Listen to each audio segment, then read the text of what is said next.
So today I'll be interviewing my Uncle Jay, who works as an auto technician.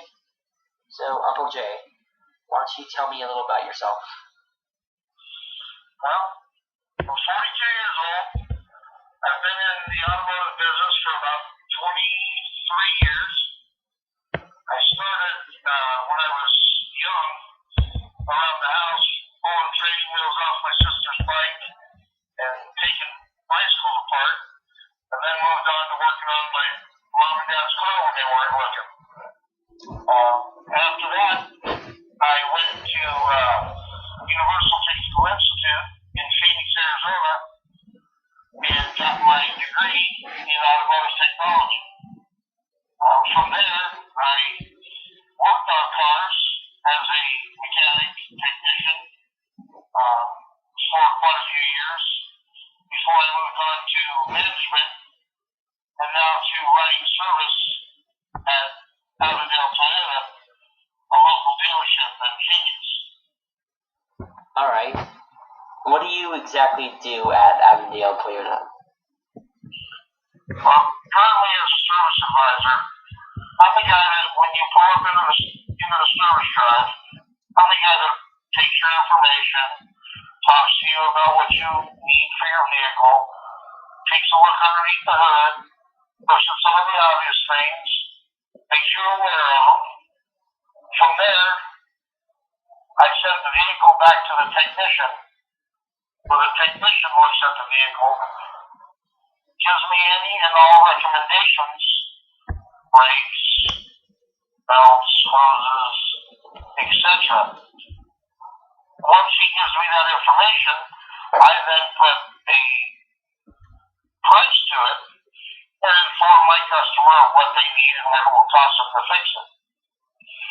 Then they make the decision whether or not to fix their vehicle, or put it off, or wait till later, or not fix it at all. All right. And before working as a technician, have you ever worked on the cars yourselves?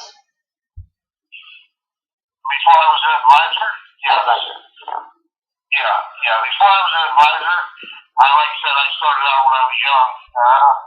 Not much, about your age, actually. And I worked on cars. I did transmission work. I built transmissions. I built rear ends. I built plenty of motors. I've done brakes, front end work. I've done everything to a vehicle except for interior work. I've even dabbled into some paint. When you were actually working the cars, what do you think was the hardest part on it? The hardest part on a vehicle. When I was young, it had to be the four-wheel drive hubs, the way they came apart. Years ago, there was bearings and shims and clips and all. If you didn't take it off and put it back the same way, it was a mess. Sounds pretty messy. Well, sure, because you were messing with grease, too. Yes. What do you think was the most interesting car you ever worked on? Well, because I was into race cars, the most interesting car I've ever worked on was probably a 71 Ford Maverick. And before working on it, have you had any past experiences with this car?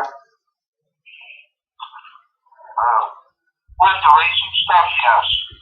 But this car I took really to heart. It was my first real race car that we built, with some help from my friends, obviously, that it was fast and neat, and yeah, that's the one.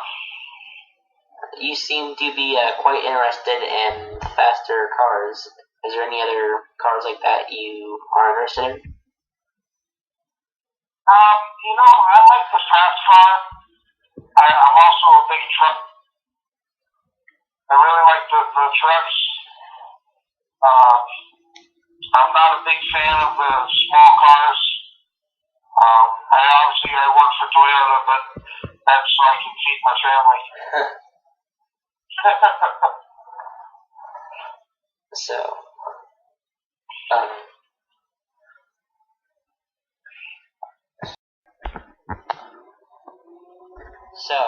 Uncle Jay, have you done any, while working on your fast cars, have you ever built a racing engine? Absolutely. In fact, I took a small block Ford that was 310 cubic inches, and we bored it out to 306 cubic inches, putting bigger pistons in it, also getting a bigger set of cylinder heads so that you can flow more air in, which means you can get more exhaust out. Different camshafts that we tried on the car, the pistons that we put in it, we made sure that, the pistons seal up inside the engine and there needs to be a certain amount of gap. So we actually had to file each ring that goes around the piston so that when it was inside the cylinder, it would have the correct gap so that the engine would work properly. Now with the cams, the different cams that we tried in it, that's where the valves open and close from the cylinder heads. So when you put the cam in, that opens and closes the valves, that lets the air and the fuel in, and also lets the fire, if you will, when you explode the combustion chamber, it pushes the exhaust out of the exhaust, also through the cylinder heads. So intake manifolds, carburetors, we tried all kinds of different things on it. We experimented. We didn't have all the money for the big time parts, so we had to use what we could to get what we wanted to achieve, which go as fast as we could. And it worked. I mean, we had the right combination through and through. And I can remember putting the back of the car out of the driveway, stepping on the gas, and it had a little bobble to it. So we pulled back into the driveway and we changed the jets in the carburetor. We changed the flow level in the carburetor. We made all these adjustments. We go back out the street and try it again, and just keep going until we got it perfect. All right. You seem to be quite interested in rebuilding engines. Oh yeah, it was a big passion of mine. You were too young. I got out of it. I never really got out of it, but I stopped being into it as much as I used to be. Before you were really old enough to understand.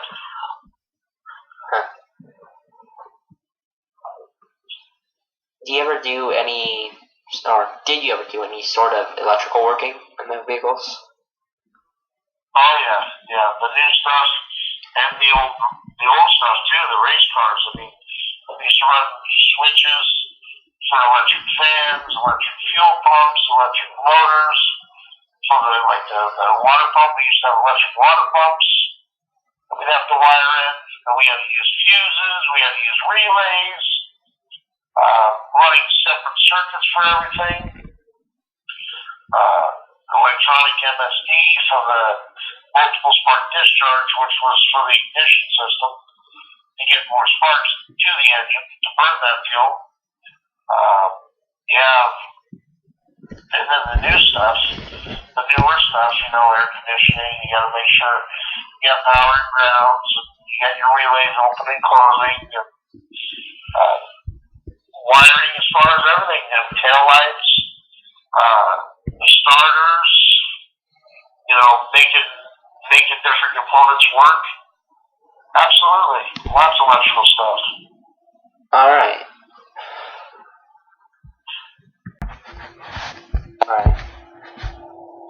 So, Uncle Jay, besides working on, as you appear to love, the engines and electrical wiring of the actual vehicles, have you ever dabbled with suspension? Yeah, suspension, quite a bit of suspension work. There's a lot of vehicles out there with a lot of different types of suspension on them. We got rack and pinion steerings that took over for the steering gearbox of yesteryear, and the idler arms and the pippin arms that used to go along with the steering box that are now straight rack and pinion steerings. Bushings in control arms, shocks, struts, fronts and rears, and tie rod ends. And they used to have greasable joints in them. And you used to grease the front ends. Now all the new front ends, they don't even have them on it anymore. It's insane. Alright. But it's good.